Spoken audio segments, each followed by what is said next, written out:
It was old, ancient, covered in dust. You found it hidden in the back of your grandpa's attic. A shiver ran down your spine as you picked it up. The phone was cold, almost icy. It had a strange weight to it, like holding something alive. You brushed off the dust, revealing a cracked screen and a single glowing button. You knew you shouldn't press it, but you couldn't resist. The moment your finger touched the button, a cold light pulsed from the screen. You felt a jolt, a strange connection. The phone was on, but how? There was no battery, no way to even charge it. A chill settled over the attic. The air felt heavy, suffocating. Your heart pounded in your chest. You had awoken something you couldn't control. You tried to drop the phone, but your hand wouldn't obey. It was stuck. Your fingers fused to the cold, smooth surface. You were trapped. The phone's screen flickered to life. Strange symbols, like ancient glyphs, scrolled across the cracked glass. Then, a single number appeared, 100. It was a countdown. You didn't understand what it meant, but you felt a creeping dread. The number started to drop. 99, 98, and 97. Each tick of the clock sent a jolt of fear through you. Your life was normal just moments ago. Now, this phone had you in its grip. You tried to reason with it, to understand, but the phone didn't care. It had a game to play, and you were the player, whether you liked it or not. The countdown continued, unwavering. Each passing second tightened the knot in your stomach. You were a prisoner in your own life, bound to this cursed device, and the worst was yet to come. The countdown hit 0. Your blood ran cold, the phone went dark, but the terror was just beginning. Suddenly, you were somewhere else.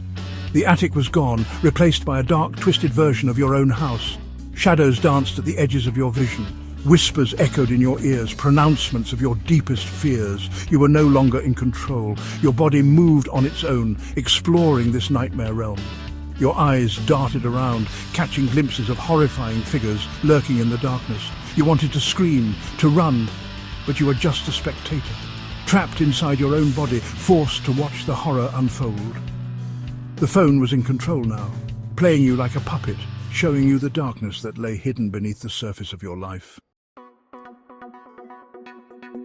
The screen flickered back to life, but this time it wasn't a countdown. It was a face, a grotesque, contorted face with glowing red eyes. The phone was alive and it was angry. The face spoke. Its voice was a grating rasp, a chorus of screams and whispers. It challenged you. It mocked you. It promised you pain. Your surroundings shifted again. This time, you were in a strange arena. The air crackled with energy. You were no longer a spectator, you were a fighter, forced to confront the phone's wrath. Shadowy creatures materialized around you, their forms shifting and swirling. They lunged, teeth bared, claws extended. You had to fight back, but how? The phone pulsed in your hand, sending jolts of pain through your arm. You realized you weren't defenseless. The phone, your tormentor, was also your weapon. This was the true game, a fight for your sanity, a battle against the phone itself. The battle raged. You fought with every ounce of your strength, using the phone's power against the creatures it threw at you. Each victory brought a moment of respite, a brief flicker of hope. But the phone wouldn't let you rest. It demanded more pain, more fear.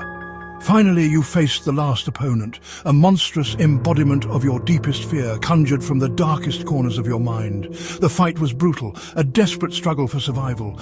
You emerged victorious, battered and bruised, but alive. The phone went silent, the screen faded to black. You were back in your room. The attic, the nightmare, it was all gone. Or was it?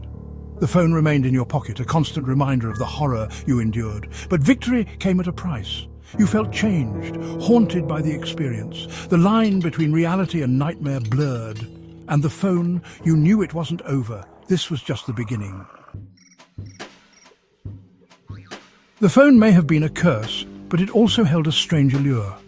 You discovered it wasn't always a source of terror. Sometimes it offered glimpses of power. You learned to understand its moods, its language. A certain vibration meant good fortune was coming your way. An unexpected chime could signal an opportunity. You found yourself anticipating its reactions. A green glow on the screen meant someone was thinking about you. A red flicker, and you knew someone was talking about you behind your back. The phone was a window into the hidden world, granting you insights you never thought possible.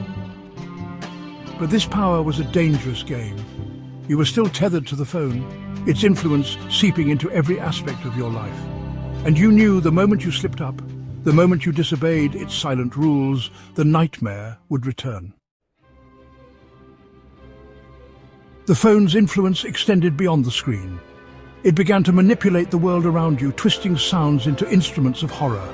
A car horn became a blood-curdling shriek. The hum of the refrigerator morphed into the rasping breath of a monster. Even the chirping of birds outside your window sounded like tortured cries. Your senses were under attack. You couldn't trust anything you heard. The line between reality and the phone's twisted games became razor thin. Were these sounds real, or were they just another trick designed to drive you mad? You became increasingly isolated, afraid to leave your room, afraid of the sounds that awaited you outside.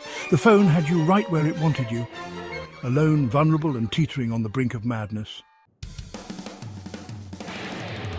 The unkillable phone. It wasn't just a game. It was a nightmare you couldn't escape.